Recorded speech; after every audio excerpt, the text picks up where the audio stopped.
The gift of sight is probably and undeniably one of the most precious gifts of life. And so, if you don't want to miss out on this opportunity to meet our amazing guest, Dr. Ming Wang, today, don't go anywhere. We will be right back.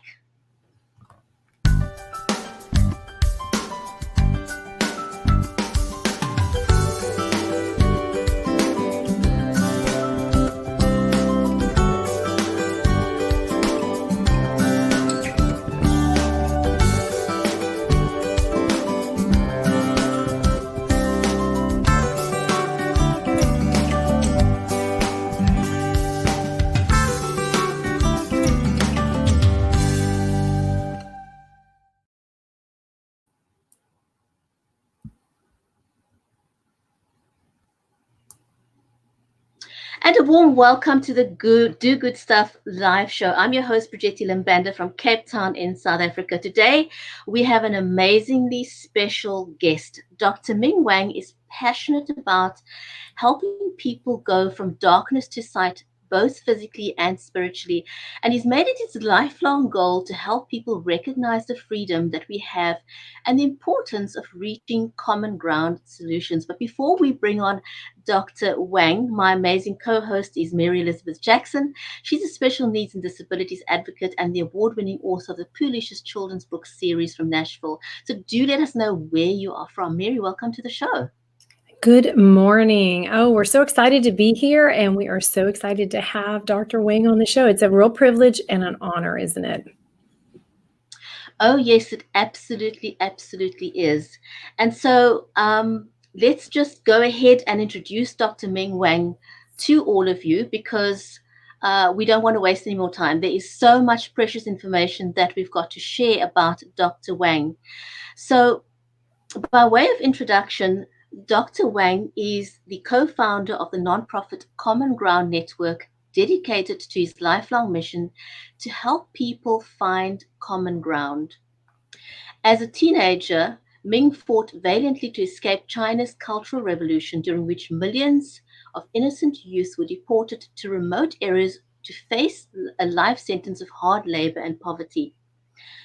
He came to America with only $50 and earned 2 doctorate degrees, one in laser physics and one in medicine, and graduated with the highest honors from Harvard Medical School and MIT.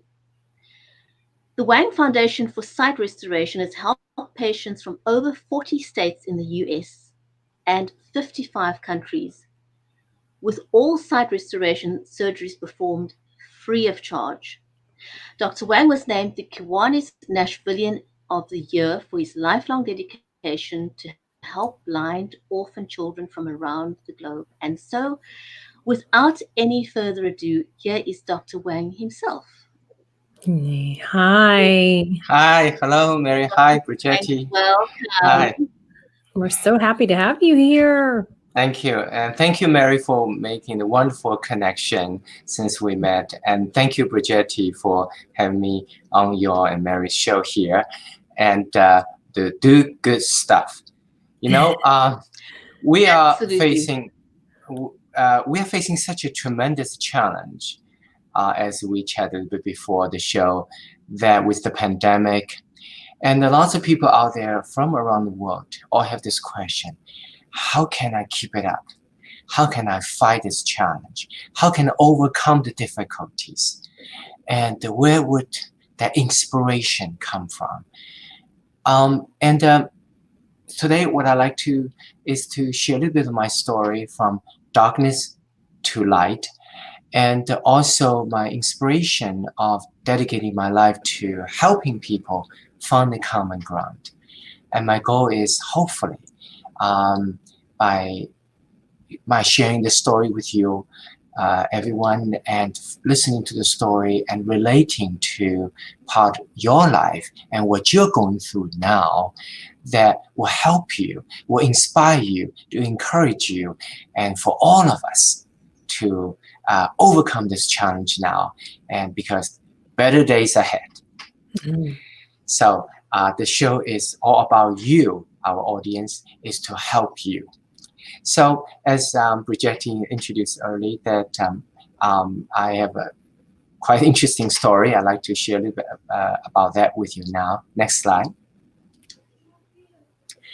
My lifelong mission is to help people find the common ground because, the world, our nation is so polarized. When it's so polarized, we cannot get together, we cannot overcome the gridlocks and move society forward. Next slide. So this is cover on my autobiography, From Darkness to Sight, and detail the story I'm going to tell you today. Next slide. I grew up in China during what they call the Cultural Revolution. It was from 1966 to 1976, where the communist dictator decided the best way to keep on dictating is to, believe it or not, shut down all universities and colleges of entire China. For not just for a day or two, for 10 years. And forcefully deported every single high school graduate to the poorest part of the country and condemn each one of us a life sentence of hard labor and poverty. Life sentence. Over 10 years of cultural revolution, or really cultural holocaust, that destroyed the future of 20 million young people. Next slide. 1974, I was 14 years old. I finished my 9th grade. I was a straight A student. As mom and dad always said, study hard, study hard. I grew up in a very poor family near Shanghai, China. To give you a sense how poor we were, the combined salaries of my parents, the combined salaries for both of them were only $15 every month. So mom and dad always said, study hard, study hard. I mean, education was the only way to get out of poverty. So I studied really hard, and I never had to be. It was a straight A, but that made no difference. When I finished my 9th grade, looking forward to attending 10th grade and beyond, when the deportation order came down to me as well from the government. I got kicked out of school, and I was never allowed to go back. And I was going to be sent away to labor camp, just like 20 million others, for life. For life. Then I found out that there was a way to escape the labor camp if I could play a music instrument, in this case Chinese violin, or if I could dance. I might be able to get into what they called communist song and dance propaganda troupe. If I could do that, I might be able to avoid being sent away to labor camp, being allowed to stay in the cities, because communist government still need musicians and dancers in the cities. Then something happened. The communist government discovered that I was playing a music instrument, in this case a Chinese violin, erhu, and learning to dance with an ulterior motive. Really not for music per se, but to avoid labor camp. So they stopped my music practice and dancing practice. To give you a perspective, here in America today, sometimes friends come and talk to me and say, oh, Ming, so nice, you have a hobby, you can play an instrument, you can dance. It's nice to have these hobbies. You know what I say? I didn't learn these as hobbies. I learned it to survive. So I tried everything, but all failed because government recognized I was not doing it for the music or dance. I was just trying to avoid labor camp. So my fate was labor camp. When I was about to be actually sent away, I got lucky. Next slide. 1976, the communist dictator died. The dictator died. So all of a sudden, China woke up, realizing what a tragic mistake it has made by having shut down universities and colleges of entire China for 10 years and having sent away to labor camp 20 million high school graduates. So they stopped the Cultural Revolution, reopened all the colleges. Mom and dad came home one day to say, "Me, come over here. You might be to go back to school." I thought I'd never be able to hear that in my lifetime. I said, "When, Mom?" And she said, "Maybe tomorrow." I said, "Should I go back to 9th grade?" Because 3 years ago, I was 14. I got kicked out of school after 9th grade. In the last 3 years, I've been out of school. I've been playing music, learning dancing, or to avoid labor camp. Now there's a chance to go back to school. Should I go back to 9th? Guess what my dad said? He said, "No, higher." I said, 10th? He said, "No, higher." I said, 11th? He said, "No, higher." I said, "Wait a minute, Dad, you want me to go back to school tomorrow, but you want me to jump 3 years ahead overnight from 9th to 12th, having never studied 10th, 11th, 12th?" He said, "Yes." I said, "Why?" He said, "Only 12th graders are allowed to participate in the college entrance exam, the first college entrance exam in China in 10 years. I said, "You're crazy." And my mom said, "We're not crazy." She said, "How long did the communist government shut down colleges?" I said, 10 years, from 1966 to 1976. She said, "Okay, we're in 1976, all right. They did reopen all the colleges, all right. But is there a guarantee they will not shut down college again next year for another 10 years?" So I said, "Mom, you're right. It's a dictatorship. There's no freedom. There's no freedom." Mom said, "You got it. Either you try to go to college right now this year in 1976 by jumping 3 years ahead overnight, or you may never be able to go to college." So I knew I had to do it, but I got so stressed out. How could I do that? I said, "How could I do that?" Mom, Dad said, "We're going to help you." So during daytime, they were working very hard. At night, they borrowed some old exams.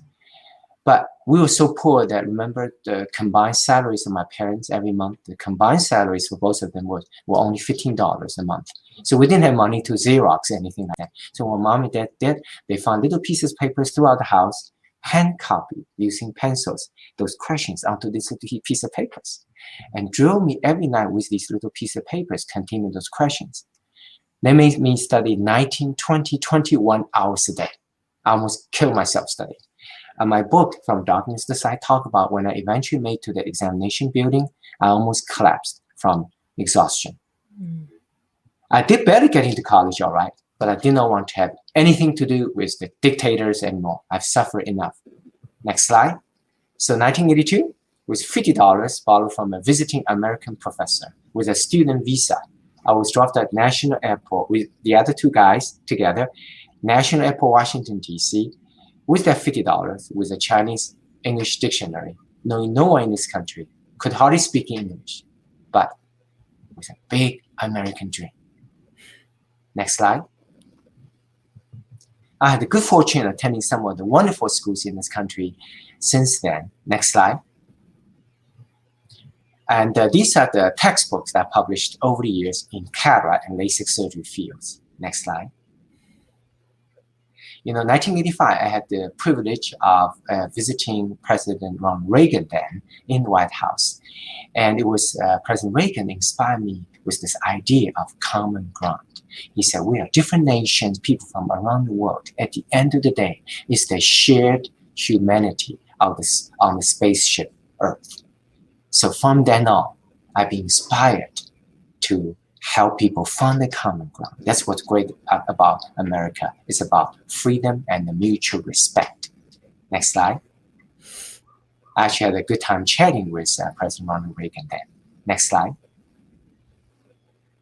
You know, the Chinese violin I learned during Cultural Revolution to escape labor camp, erhu, has become a hobby. Even dancing that I learned during Cultural Revolution to escape labor camp has become a hobby as well. Our foundation, website foundation, with all the doctors, we donate our services, and our focus is to help blind orphan children. And once a year, our foundation have an event, a ball, a gala, to raise money to help people see. How would you call that ball? I know. Yes, eyeball. Yes, eyeball is a spectacularly beautiful event. So Bridget and Mary, that if you come to eyeball, you see all the beautiful dancing. It's like throwback into 17th century Vienna. But the point is that when you see all the beauty, the elegance, the discipline, that reminds you how precious our sight is. Because without sight, we as human beings will not be able to see all that beauty in life. And therefore, how much we need to help those who have lost sight. Next slide. My book, A Biography from Darkness Side, is, as we speak, is being made into a major motion picture now. Next slide. And it's about the journey through Cultural Revolution, the struggle, and come to America for freedom. It's about understanding that freedom also comes with responsibility, that we all have the responsibility to help make this world a better place. Next slide. So it's about one boy's journey through Cultural Revolution, Communist China, come to America for freedom, and overcome the racial prejudice in the 1980s America, and eventually, ultimately, forge a pathway into developing a revolutionary procedure to help people who are blind. Next slide. A similar movie will be Dr. Zhivago, but the difference is the life of a doctor set in the communist China, not communist Russia. Next slide. I'd like to show a video of my autobiography, From Darkness to Sight, now. Struggle, difficulty, hardship. What do these words mean? Does everyone face them? Or only those who grow up on the wrong side of the tracks? Is it possible to overcome the painful memories of the past? Do you have to be a product of your own environment? And is change even an option? Psychologists tell us that the first 4 years of your life shapes the rest of your life. Is it true? Is there any hope for a better tomorrow? Or can we break free from the prison of yesterday? Or step into a brighter and more promising future? Is this merely wishing? Hoping for things that may never become a reality? And if it is possible to shatter the haunting voices of the past, then where do you start? Who do you ask? What is the first step? Where do you look for answers? These are all questions that Ming Wang had to ask himself. In fact, many do not realize that as a teenager, Ming had to fight valiantly to actually escape what some call one of history's darkest eras, China's Cultural Revolution. During this time, millions of innocent youth were deported to remote areas to face a life sentence of poverty and hard labor. Now the questions have changed. People are asking by the groves. How did you overcome such a dark past? Where did you draw your courage from? What challenges did you face along the way? Through his own tenacity and his parents' tireless efforts to provide a chance of freedom for their son, Ming eventually made his way to America with $50 in his pocket and an American dream in his heart, where against all odds, he would earn a PhD in laser physics and graduate magna cum laude with the highest honors from Harvard Medical School and MIT. From Darkness to Sight is a story of one man's inspirational journey of turning fear, poverty, persecution, and prejudice into healing and love for others. It demonstrates how focus, determination, humility, and profound faith can inspire a life that, in turn, impacts that of countless others.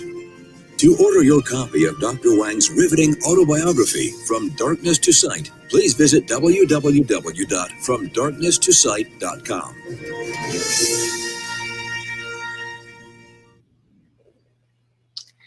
So, to me, what does America represent? It's about freedom. It's about mutual respect, finding common ground. It's about faith and individual responsibility. We all have the responsibility to keep America strong. Next slide. But you know, the world, the country is so polarized today. Next slide. So I'm inspired to help all of ourselves to find the common ground. Sometimes friends come and say, Ming, why are you so inspired, so motivated to help people find the common ground? Next slide.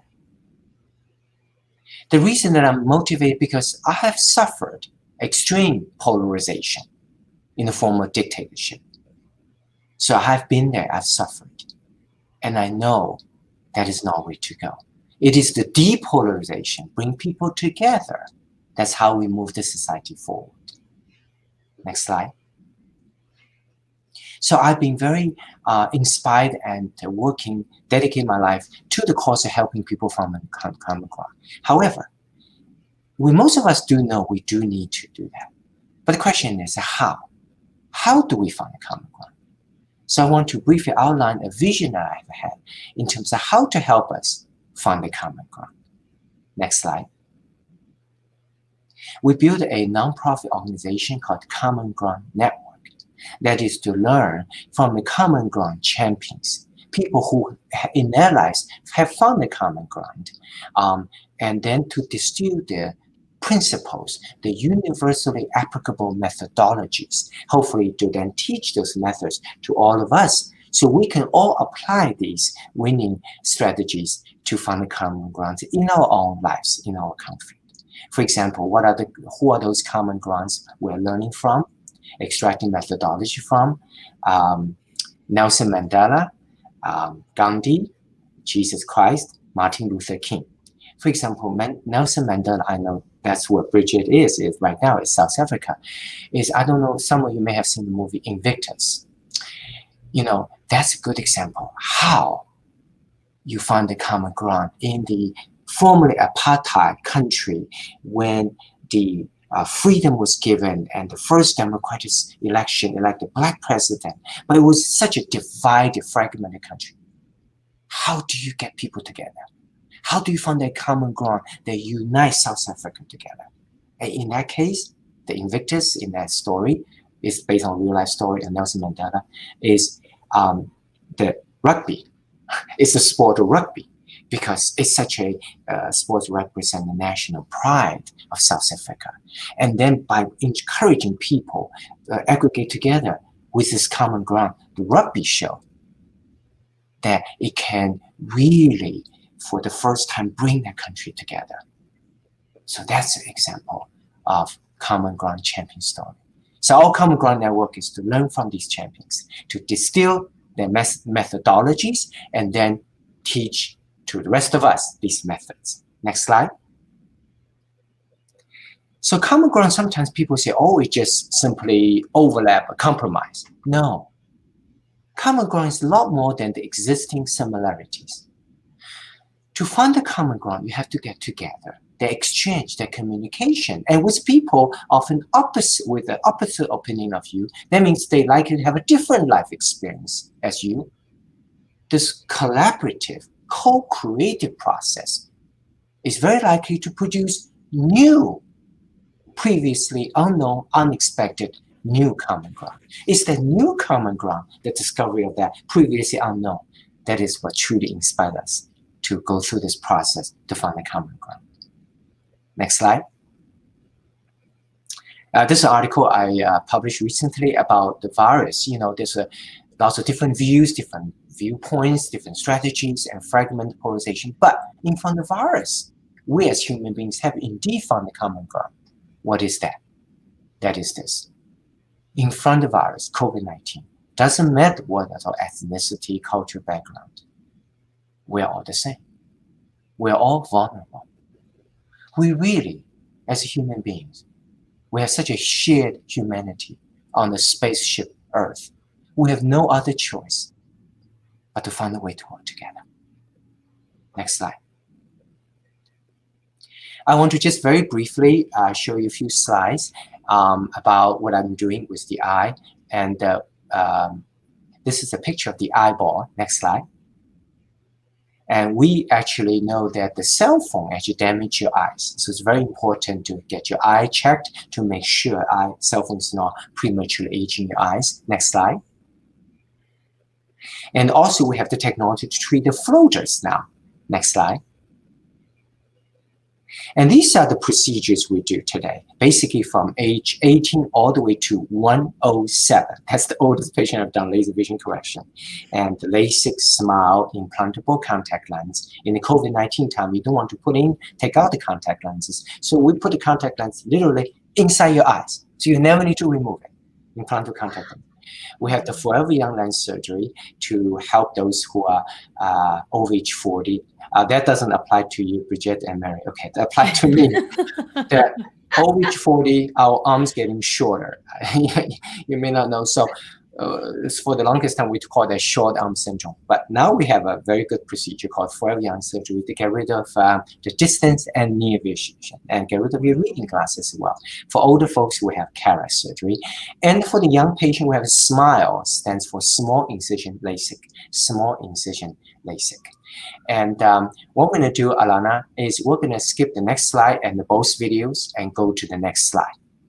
Everybody. So, one issue about common ground is does science and faith have common ground? Because science keep on developing sometimes clashes with more ethical faith principles. Next slide. For example, we have many human diseases, which are aging diseases, macular degeneration, diabetes, glaucoma. But in order to do research on aging condition, you have to use young tissue. So do you use young tissue? If you say we use young tissue such as fetal tissue, how do you justify hurting a baby to benefit adult? On the other hand, if we don't use young tissue, how can we do research to treat aging human diseases? So do science and faith have common ground or not? Next slide. I struggled with this question for over 20 years. On one hand, I would love to help my elderly patients improving their eyesight by doing research on fetal tissue, young tissue. On the other hand, I did not want to hurt the baby. So the question is, should we or should we not use fetal tissue? Here's a video of my 20-year journey now. Hello, I'm Dr. Ming Wang, and I'm here to tell a story. And through the story, I want to ask one of life's greatest questions. Are faith and science friends or foes? In today's world, faith and science are often at odds with each other. For example, regarding stem cell and fetal wound healing research, faith dictates that we should leave the embryo and fetus alone and should not conduct such research. In contrast, science says we should. If we follow our faith and do not conduct such research, then how can we face the patients who are suffering from illnesses for which stem cell and fetal wound healing research may present the only hope for treatment? If we do conduct research on stem cell and fetus, how can we then have the peace with the thought of destroying the life of an embryo or a fetus? Are faith and science truly incompatible or at odds with each other? Which side would you choose? 16 years ago, we found ourselves faced with an agonizing situation of having to answer this question. We were conducting corneal wound healing research and found that in contrast to an adult eye, which scars after injury, resulting in the loss of sight, a fetus can actually heal without scar. As an eye doctor, I really want to help my patients restore their sight. But I was also struggling with my moral conscience and faith. How can I take life away from an unborn child? We agonized over this dilemma to the point that we were at our wits' end, and I nearly gave up on the whole fetal wound healing research project. There just seems to be no solution at all. I asked God. James 1:4 says, "Let perseverance finish its work so that you may be mature and complete." I needed to know that it was going to be a long and arduous journey, that the right solution is often the most difficult one. We began looking at this problem from different angles and perspectives and stumbled upon the amniotic sac, a casing which holds the baby before the baby is born and is disposed of after the child is born. Is it possible the amniotic membrane may in fact contain the ingredient of scarless fetal wound healing process? Excited at this possibility, we began a series of experiments. Finally, after 16 years, we succeeded. Today, eye doctors throughout the world use the amniotic membrane contact lens to cover injured eyes, to reduce scar, and to restore sight. Amniotic membrane contact lens is a powerful example which shows that, in fact, faith and science can indeed work together. Through the study and use of amniotic membrane, we gained a better understanding of the scarless fetal wound healing process, which benefit adult eyes and help restore sight. All these without touching any part of the youngborn child. My name is Ming Wang, and I do believe that not only faith and science are compatible and can work together, but also It is through uniting them rather than splitting can we actually find a new, unexpected, and more powerful solutions to the problems in our lives.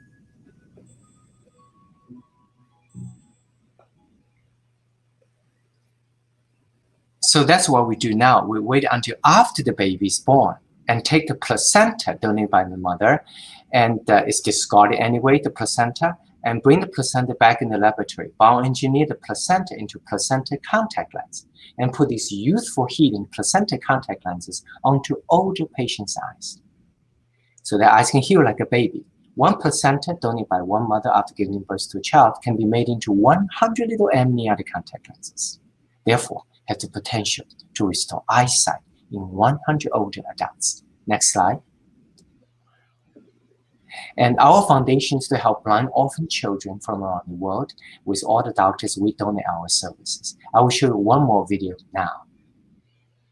In its opening weekend, the movie God's Not Dead brought in an astounding $9.2 million, making it the 10th all-time highest box office Christian movie hit. And now, in its second straight week, it continues to smash expectations and has brought in an additional $9 million. And you may not know it, but this small budget film that's getting big national attention has a local connection. Take a look.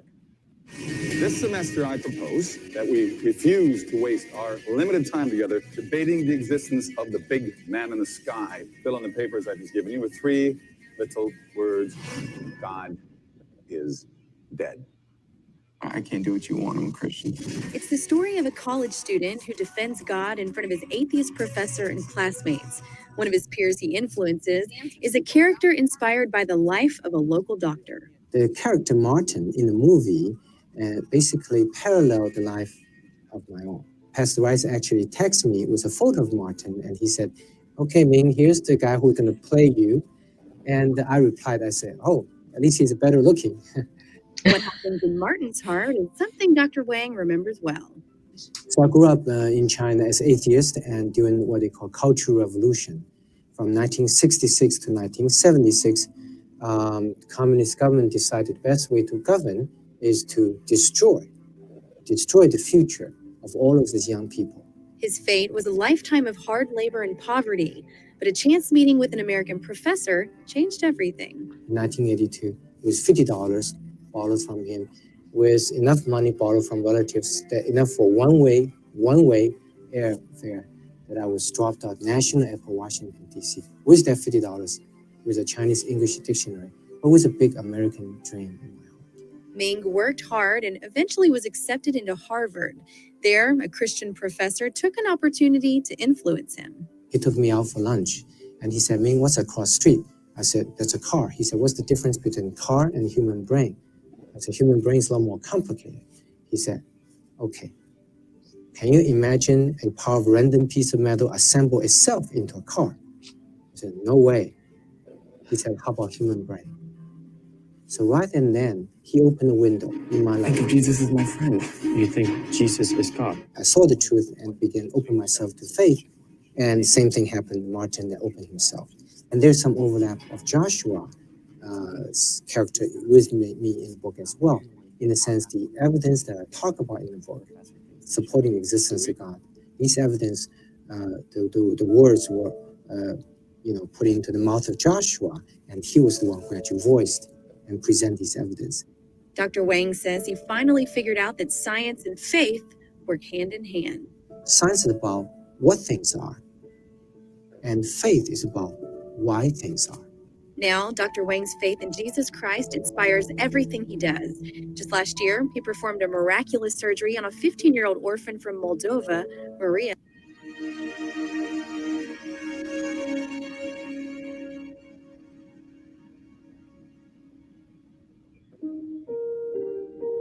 De la 7 ani am ajuns la școală și când am ajuns cu problemele de vedere, îmi părea că o să fie totul închis, nu o să am prieteni, dar totul s-a ales prin puterea lui Dumnezeu. The summer of 2012, my husband and I were fortunate to be able to take our family, ourselves and our children to Moldova. And our goal was to work at a summer camp for children that the majority of them are orphans. We walk into camp and all of a sudden there's this beautiful girl sitting there on a bench all by herself. She just looked so sad, so lonely, and her head was down and nobody was around her. And so I went up to her with the translator, and I said, hi, I introduced myself, and she told me that her name was Maria, but that's all, I could pretty much get out of her. She wouldn't look up at me. And I said, Maria, let me see your beautiful face. Let me see you. I want to see you. And she looked up at me. And it was then that I realized that she had something just terribly wrong with her eyesight. I could tell. A year after IBO 2012, that when we first heard about Maria came to the United States and walked into our One Vision 3D cataract and LASIK center. We sat down and I plotted out the whole sight restoration surgical plan, and involved 10 different steps. Each of the steps can have two possible outcomes, success or failure. And we can only get to the next step if the previous step is perfect or successful. I know that that's a very small possibility for humans, but God is powerful.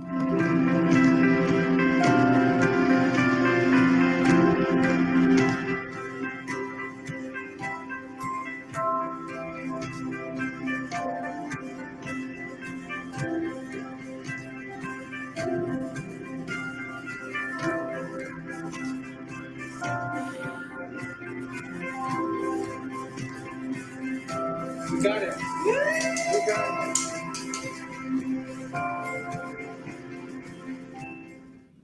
And guess what? It happened. God created a miracle. The surgery went beautifully. I see Maria. Oh, careful.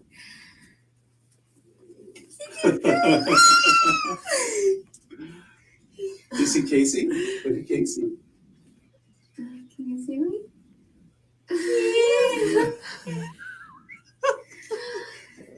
There's Maria. Look at her.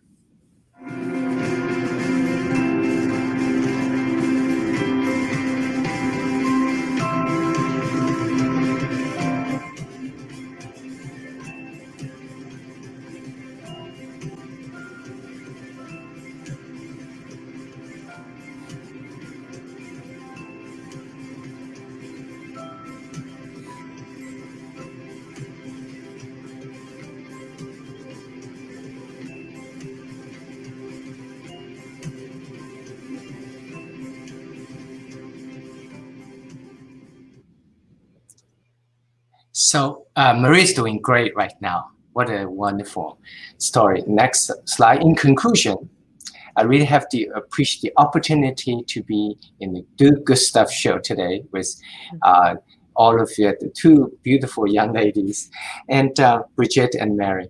And my take-home message is, as I said beginning, today's show is all about you. It's for our audience.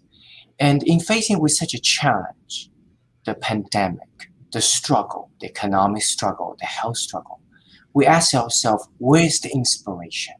Where's the hope? How can we gather our strength to overcome the difficulty? So my take-home message is this. There's a silver lining in this. That is, this virus has caused all of us to appreciate so much more what we have, to recognize we as human beings have a shared common ground, that we really need to work together. And that's our future, to work together for the common ground. Thank you. Amen. Amen. Wow. Wow. I know, I was fighting back the tears. Thank you. That was so beautiful. And I've seen it before, but it just always makes me tear up. It's such an inspirational story, and all you've done. Wow. Thank you. Thank you. I know we've got a couple of questions for you, but I really just want to ask you, do you ever get tired of that first moment when you have just given somebody back their sight? Because I mean, for them, it's an overwhelming moment. Do you ever get tired of that feeling? No, not only I don't get tired, that's the reason I live. That's the reason, because, you know, I went to school for 31 years. I was in school for 31 years and I've been practicing for the last 20-some years. So I'm really 82. I just age well. No, just kidding. All the time. No, just kidding. No, you're a teenager still. That's right. So the people say, why, you know, you work so nice and days and all your life, decades. What make you dedicated, work so hard? And Bridget, is that moment. Few of us have the opportunity of knowing someone who come out of darkness for 10 years, 20 years, for 40 years. But even fewer of us will be there at that moment when they come out of the darkness into light. It's that moment that I live for. Amen. I know. It's like, you know, I often say to people, you know, I think there's two other things apart from giving somebody the amazing gift of sight. It's like when you watch a baby being birthed, you know, you can never get tired of that aha moment, you know. And in the same way, when somebody has their last breath of life, because those are moments in life that you can never duplicate. You cannot recreate that single Yes. moment. If you've missed it, you've missed it. It's gone forever. Yes. So that is amazing. So I want to ask you, you know, in view of that, where did your passion for sight come from? And does it go beyond just the physical benefits for you personally? As you know, that 1% of us is logical and 99% of us is inside of us, deeper emotional, intuitive insight. And what gave me inspiration of dedicating myself for sight is when I got my doctorate degree first in laser physics. Then I said, well, maybe I'll study eye because then I become a laser eye doctor. So that was just thinking. That's why I went to Harvard Medical School at MIT. So at the beginning, and I was thinking whether I want to dedicate my life to sight, we interviewed as medical student at Harvard. We interviewed this lady who is in her 50s. She had never seen. She was born blind. So we as medical students asked her a question. We said, actually the professor did, what does sight red mean to you? What does blue mean to you? For someone who had never seen.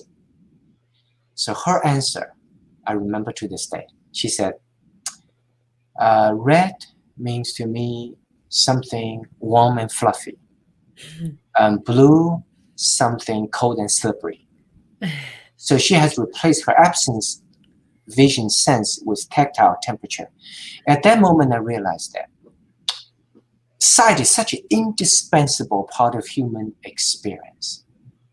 To be involved, to restore, that's such an indispensable part of human experience. It's the highest calling for us as a human being. So I want to dedicate my life to sight. Well, a wonderful thing to dedicate it to. And I know lots of people are very, very, very grateful for you and to you and for working so hard. So we want to know, what is it about your experience that makes you feel so passionate about helping others? And I know we've heard that from you, but what about your experience goes particularly towards young people? So you're driven to help young people. And I know that personally about you. And where does that come from? I got that question asked to me by patients and friends all the time, because we have the foundation focused on blind orphan children. Why? Why are you so dedicated? My answer is pretty simple. Is that I said, if you also have the experience of suffering, if you also had the experience at age 14, got kicked out of school, going to be sent away to labor camp for life, deprive all future opportunities. If you have suffered, and you will also be emotionally connected to people who are suffering now. So my inspiration, my connection to especially children who are suffering in the darkness is because I used to suffer myself. Yes, but you're an inspiration. They can do it. Right. You're absolutely an inspiration for all of us. So you talk a lot about common ground and its connection to freedoms that we have, and freedom means different things to different people. What does that mean for you personally? Yes, great question. Thank you, Bridget. Freedom to me, because I used to not have freedom during Cultural Revolution in China, and at age 14 got kicked out of school and was going to be sent to labor camp for life. And then came to America. Even though I only had $50, I was a poor student, but I had the freedom. Freedom to me means this. I may not agree with what you say, but I will defend to my death your right to say it. Mm. It is their fundamental respect of another human being. It's a fundamental recognition that we have the shared humanity on the spaceship Earth. We need to respect each other. We need to be free. But freedom also means to me at the same time means also responsibility. Because in order to protect a free society, each of us have the responsibility to contribute. And that's why I have dedicated myself to the cause of help people find common ground, because I've suffered through extreme polarization, dictatorship. I knew how precious freedom is and how precious the common ground is. And I want to do what I can to overcome the present situation of the world and around the country. And things are so polarized. People no longer sometimes care about the merit of issue, only the power alliance. We're increasingly fixated on what makes a difference, but forget to appreciate what we have in common. So freedom to me means ultimate respect to another human being. Very, very powerful. And I want to share with you a quote before we go, but I wanted to ask you, given where you are now, and this is always a great question, and I'm sure you asked this, what advice would you give your younger self and why, coming from where you are now, being able to look back on your life? I would say to a 21-year-old me who had just arrived on this country, very idealistic and so excited, finally to be free, to come to a country with opportunity. I would probably say two things. One, freedom also comes with responsibility. You cannot just enjoy the freedom. Each of us as human beings has responsibility to keep it, to do what we can. So that's one thing. Second, I would tell the 21-year-old me is life, which is a part that I have not done very well actually in my life, and that talk about in my book, From Darkness to Light. Oh, by the way, if anyone's interested, I'll be delighted to mail a copy to the audience. You can let Bridget or Mary know, put in the chat room, or let them know, and I'll be delighted to mail a copy of the book, sign it for you as a gift. As I talk about in my book, I realized that life is not just about work. Life is about work and the family. And life is not just about love mankind, love patients, love children, people who are suffering. Life is also about loving people who are closest to you. And that is something that I have not done very well in the last 30, 40 years, which I talk about as much success, as much failure in my book, but that's something I've learned in the last 30, 40 years. That's good, because there does need to be a balance in all that we do, even when those passions drive us. We have to love that support system around us and those people. I want to vote for you for president. So I want you to throw your name. I'm going to put your name there. I'm going to write it on the ballot. Okay. So I think that would be a solution to everything for us here in the United States for sure. But my kids watch a show called Avatar, and it's about the airbenders and the earthbenders and the waterbenders and everything. And so yesterday, one of the quotes, and I just thought this was so beautiful, beautiful was, we need to get to know and understand others and their nations, and that's what makes us as individuals whole. And I thought, wow, I mean, that could not be more true for right now, you know? Yes. So we are so thankful for you today and sharing your story and your journey. Thank you. Thank you so much, Absolutely. Mary and Bridget, for the opportunity. Thank you. Dr. Wang, a huge big thank you. And to our audience on LinkedIn, on Facebook, on Twitter, on Periscope, on Twitch, wherever you've watched us today, thank you so much. And thank you for sharing this amazing story. Thank you for watching. Remember to do good stuff live and also to inspire each other with conversation one day at a time. Thank you, everyone, and goodbye from Cape Town. Bye-bye. Bye-bye.